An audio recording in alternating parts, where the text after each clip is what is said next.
This presentation will explore how conceptions of World Heritage have changed over the decades, and at the end we'll present the results of a brief survey.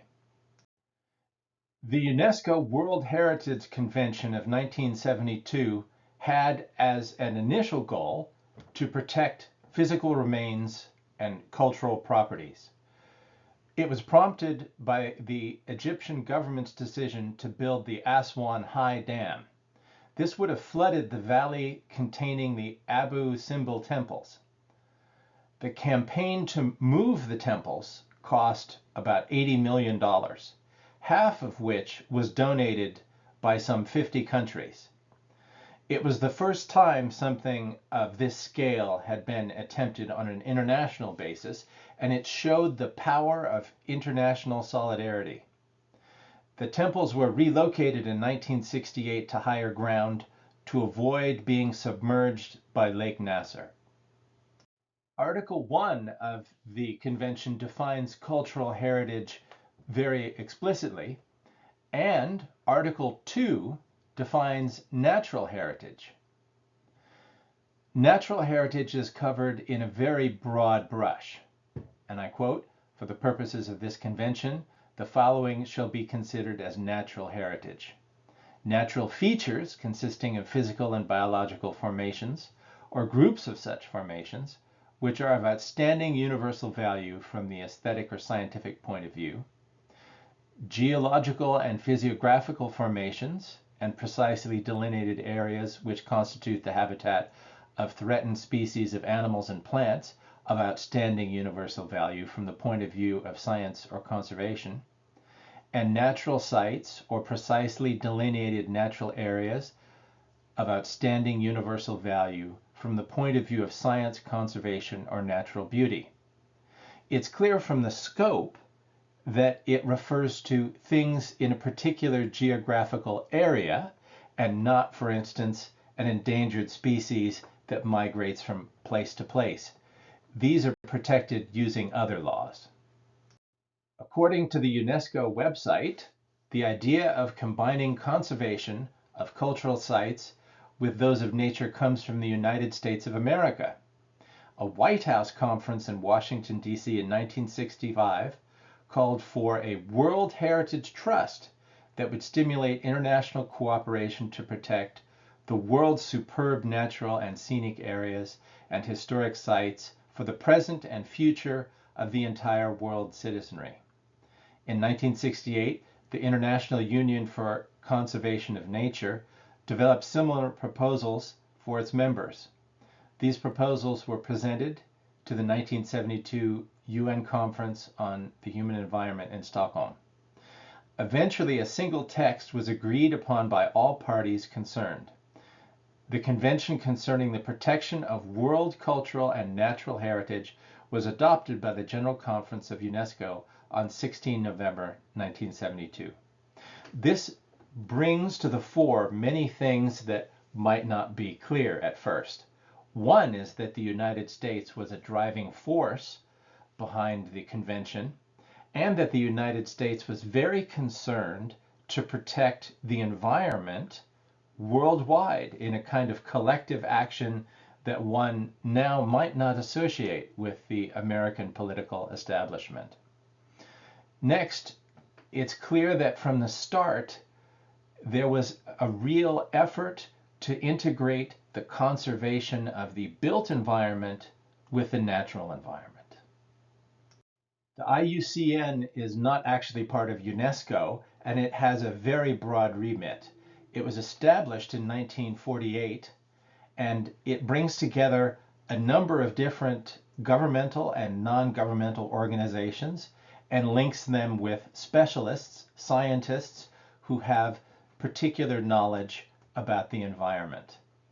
At first, there was a particular focus on the impact of human activities on nature, including pesticides, and now there is more emphasis on sustainable development, so that to a certain degree, the IUCN operates in tandem with UNESCO. Carl Sauer was professor of geography at the University of California at Berkeley from 1923 until becoming emeritus in 1957. It's Sauer who coined the term cultural landscape in 1925, using the specific words, culture is the agent, the natural area is the medium, the cultural landscape the result. It is interesting that his definition is very broad. It doesn't just apply to a designed landscape, not just a formal garden or suburb. A designed landscape is only one kind of cultural landscape. In 1992, the World Heritage Convention became the first international legal instrument to recognize and protect cultural landscapes. The committee acknowledged that cultural landscapes represent the combined works of nature and of man. Of course, this is rather sexist language today, so it might be best to say the works of humanity. Illustrative of the evolution of human society and settlement over time, under the influence of the physical constraints and/or opportunities presented by their natural environment and of successive social, economic, and cultural forces, both external and internal. With these observations, it's clear that a cultural landscape can apply to many different landscapes, and the issue is, the central issue is, are these landscapes of outstanding universal value? According to operational guidelines, there are three main categories of cultural landscapes. The most easily identifiable is created intentionally by humans. This could embrace a garden or parkland constructed for aesthetic reasons, and it might often but not always be associated with religious or other monumental buildings and ensembles. Organically evolved landscapes result from an initial social, economic, administrative, or religious imperative that is developed from its present form by association with and in response to the natural environment. Such landscapes reflect that process of evolution in the form of their component features. There are two subcategories. A very easy one to define is a relict landscape, where the evolutionary process has come to an end at some time in the past, either abruptly or over a period. The original landscape, however, is still visible in some material form. A continuing landscape retains an active social role in contemporary society, and it is closely associated with a traditional way of life. And there's an evolutionary process of how the land is used that's still ongoing. A good example would be a historic vineyard. This demonstrates how the landscape and a particular crop and the way it's exploited can change over a very long period of time, but the core essential, that of dependence on grapes, production of wine, would remain the same. An associative cultural landscape might not bear enormous ancient structures that attest to a long period of utilization. It might be associated with a particular group of people, and these associations might relate to the natural elements rather than a material cultural contribution made by that people. An example is a park in New Zealand that was first inscribed in the World Heritage List under the revised criteria describing cultural landscapes. It is of great cultural and religious significance for the Maori people, and this would be borne out in a very long oral tradition, heroes, myths being set in this landscape, and now it would be borne out in a literate tradition. And this landscape, if it were altered or damaged, would no longer offer the same opportunities for later generations to enjoy it and the cultural expressions that underlie it. Interestingly, the U.S. National Park Service recognizes four types of cultural landscapes which are not mutually exclusive. It's clear that they draw somewhat on the UNESCO criteria, although the language is different.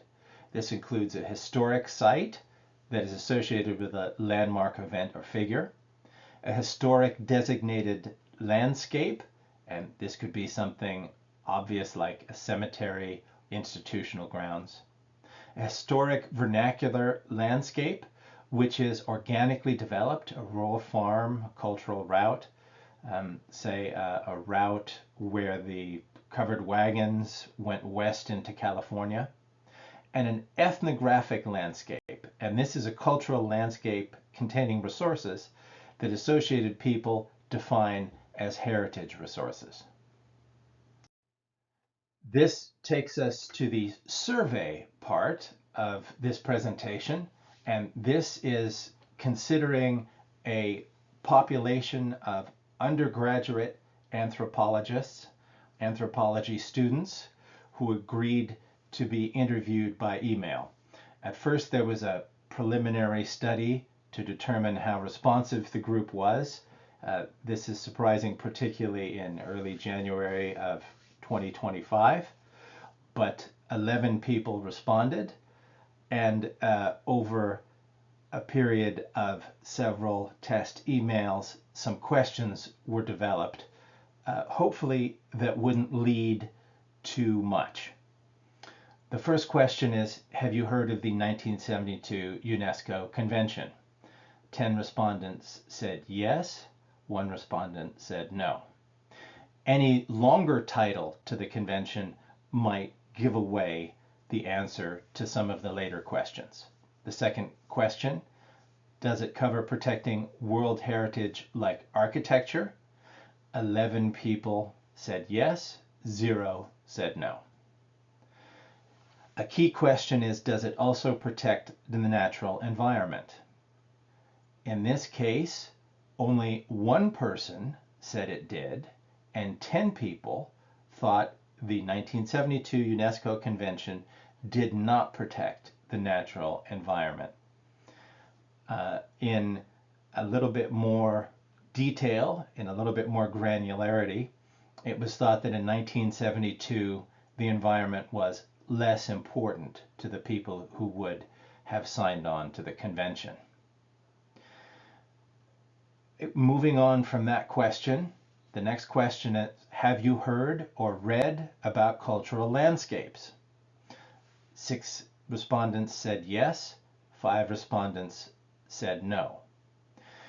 This is rather surprising because cultural landscapes in many ways are an integrated way of thinking about archaeological sites.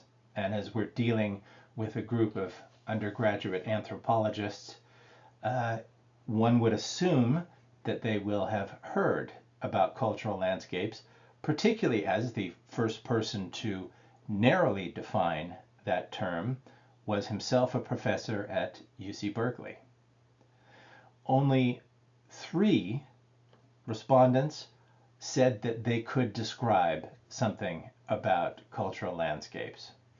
So obviously the coursework they had received did not discuss this in particular, although they were familiar with the bare bones of the 1972 UNESCO Convention. They were not familiar with cultural landscapes. As a recap, anthropology undergraduates are familiar with the 1972 World Heritage Convention, and they understand that it applies to things like architecture. They're less clear that it actually dealt with the natural world, and while they may have heard of cultural landscapes, as a general rule, they'll know nothing more than the bare bones about the concept. This is somewhat surprising, particularly for UC Berkeley students, because a professor at UC Berkeley was instrumental in defining cultural landscapes. One can suggest that there should be some tweaking to required coursework to rectify this situation.